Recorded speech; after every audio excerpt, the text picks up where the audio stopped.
3월 11일 목요일 황장수의 뉴스 브리핑 시작하겠습니다.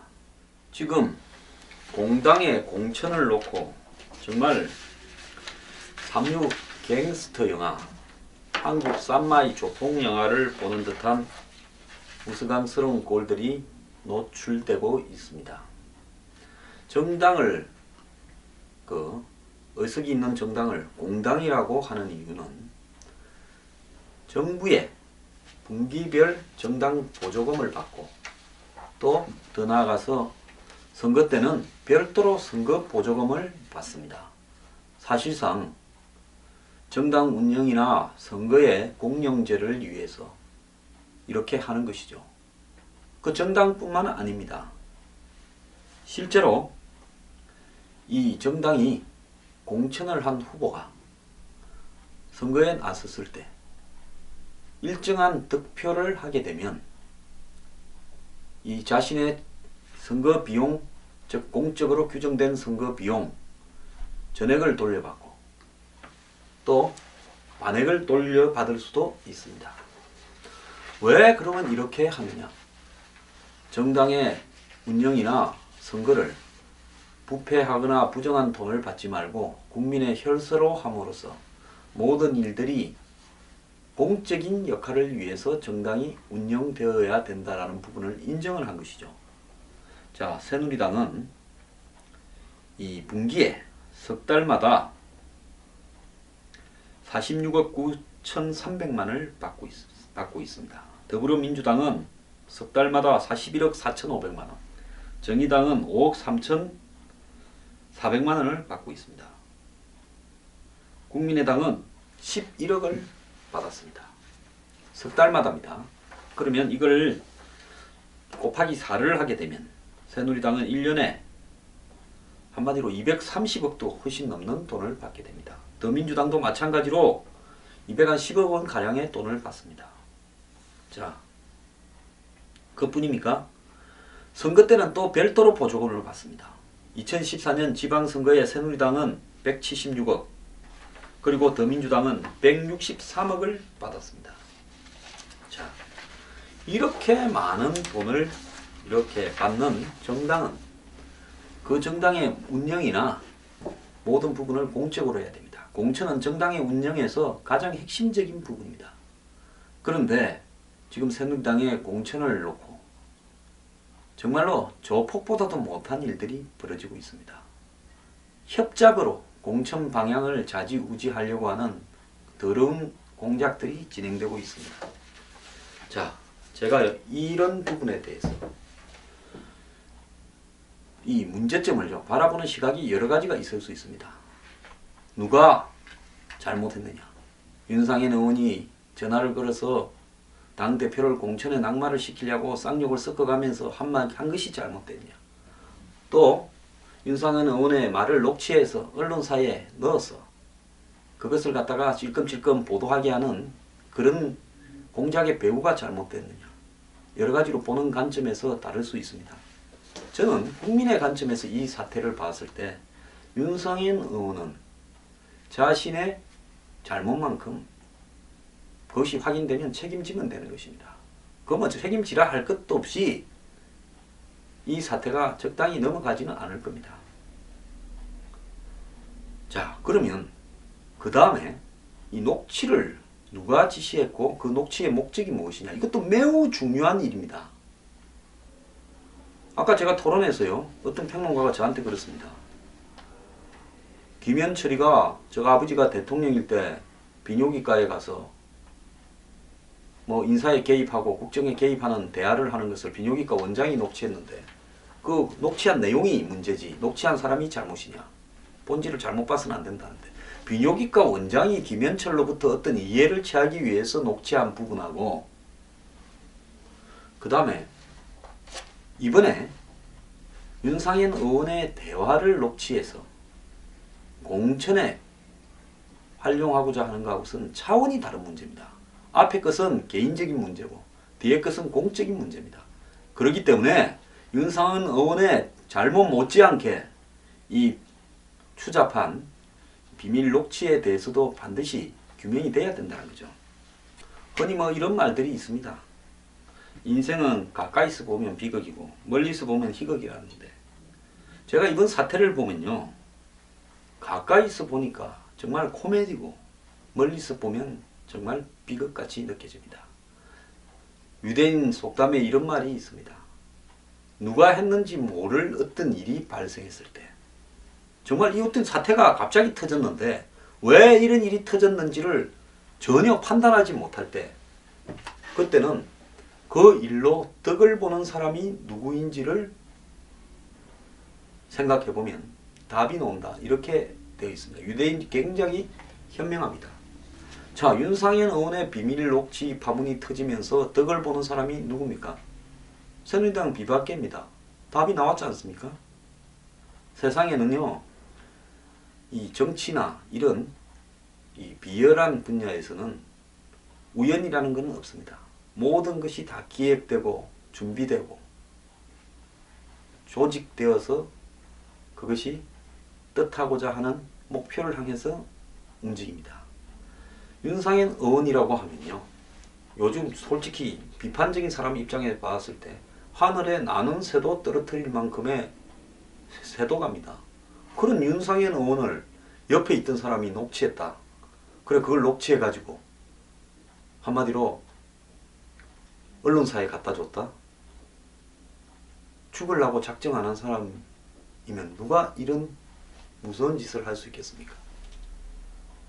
저는 일개 개인이 윤상현 의원 옆에 붙어 있다가, 자, 오늘 살생부가 터졌다, 윤상현 의원이 하나 말을 할 거다, 준비해놨다가 녹취하자, 이렇게 했다고 전혀 생각지 않고요, 대한민국의 제 말을 다 수긍을 할 겁니다. 그렇지 않게 생각하는 사람은 의도가 있는 거죠.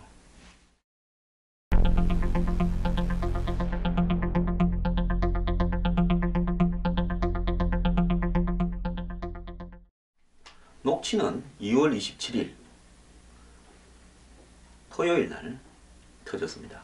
그날 살생부 파문이 터진 날이라고 합니다. 자, 그럼 녹취는 그날 터졌는데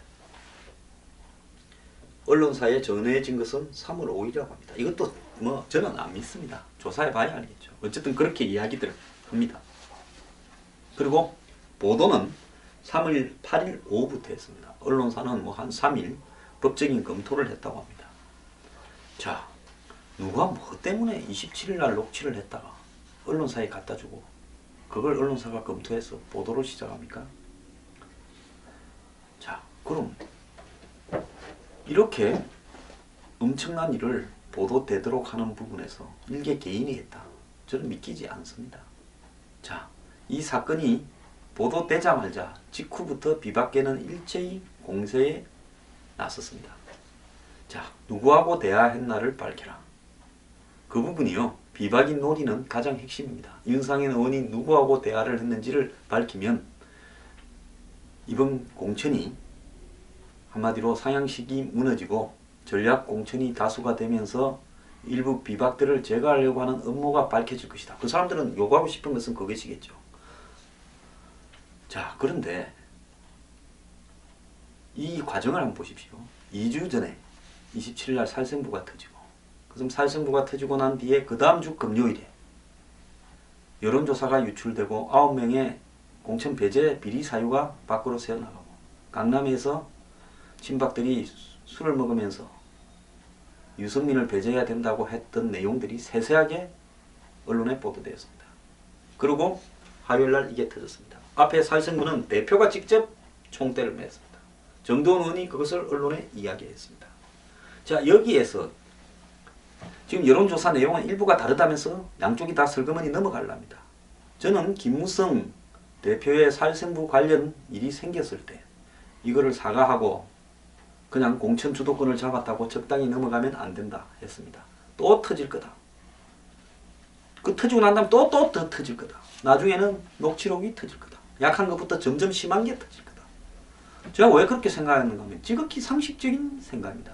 살생부 파문이 저렇게 터졌다는 건 그때 제가 이야기했지 않습니까?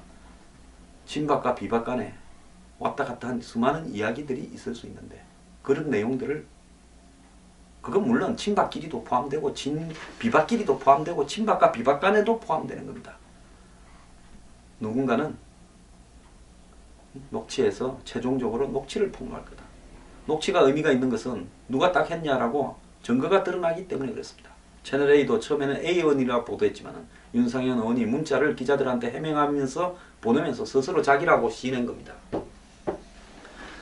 자, 그간에 어떤 일이 벌어졌습니까? 김무성 대표가 관련된 살생부 파문이 터지면서 김무성 대표가 국민 사과를 했습니다. 그러면서 공천 권한은 친박으로 넘어갔다. 이한국 공관위원장에게 넘어갔다. 그러면서 친박 쪽에서 막 그만 왔으면 됐다. 공천 권한 칼자루 찧었으니까 넘어가자고 덮었습니다. 정말 이해가지 않을 속도로 빨리 덮어버렸습니다. 저는 그때부터 이미 잘못됐다고 봤습니다. 그때 이 일을 법적으로 처리를 하고요. 이 가닥을 매듭을 짓어 공천과 당직 부분까지 포함해서 매듭을 지어서 처리를 했었어야 된다고 봅니다. 자, 그렇게 넘어가면 안전하게 갈 거라 봤습니까? 지난 금요일날 여론조사가 터지니까 이 여론조사 내용은 실제하고는 조금 다르다라면서 또 적당히 덮고 넘어갔습니다. 그때 친박들이 관련된 강남 모임이 터졌는데 그것도 그냥 썩 넘어갔습니다. 어쨌든 빨리빨리 공천 발표를 하면서 공천만 수긍되면 그만이다. 자, 그러면서 금요일날 이 사태를 덮기 위해서 그랬는지 갑자기 공천 발표가 1차 났습니다. 1차에는 친박의 김태한, 삼성 김태한 의원이 컷오프 됐고 그 다음에 뭐 적당히 비박들도 만족할 만한 공천이었습니다. 자, 그리고 월요일날 김무성 대표는 화난 듯이 그냥 방망이 없이 손을 치고 끝나버렸습니다. 추인해줬습니다. 그래서 다 끝났다. 이제는 친박 마음대로 공천을 전략공천, 우선공천을 할 수 있게 됐다. 일부는 경선을 하고 그렇게들 생각을 했습니다. 그런데 김무성 대표가 추인한 하루 만에 터져버렸습니다. 그간에 김무성 대표는 침묵으로 일관했습니다. 자, 그간에 무슨 일이 생겼습니까? 이미 녹취가 확보되어 있었습니다. 녹취가 확보된 상황에서 사과하고 그리고 그 다음에 또 2차 유출이 되고 그러면서 1차를 추인해주고 난 다음에 2차를 발표하기로 한 날 윤상현 의원 사태가 터져서 2차가 오늘 발표됐습니다. 오늘 아침에 발표된 내용을 보면 그야말로 뭐 30여 개 했는데 경선하는 거 밖에 없고 현역 탈락이 없습니다. 이 사태를 그냥 수습하기 위해서 원만한 공천이 되고 있다는 걸 보이고 반발하는 비박들을 숫자를 줄이기 위해서 발표한 거다. 왜냐면 자기 공천 발표 나고 나면 내 이해관계는 없다고 할 거 아닙니까? 그것밖에 안 되는 거죠. 그러니까 아무 의미도 없는 공천 발표를 했습니다. 오늘은. 자, 한번 보세요. 지난번에 1차 때도 공천 발표하는 날 여러 건이 터져서 공천 발표가 그걸 덮는 모양으로 나왔습니다. 화요일 날 2차 발표한다니까 또 터졌습니다. 그래서 어떻게 됐습니까? 또 덮는 모양으로 이틀 있다가 오늘 또 발표가 있었습니다. 1, 2차 중에서 아무런 문제될 게 없습니다. 그러면 살생부와 여론조사 유출, 뭐 친박 모임 폭로, 그 다음에 이런 지금 윤상현 의원 말 녹취 이런 부분들이 다 노리는 바는 뻔한 겁니다.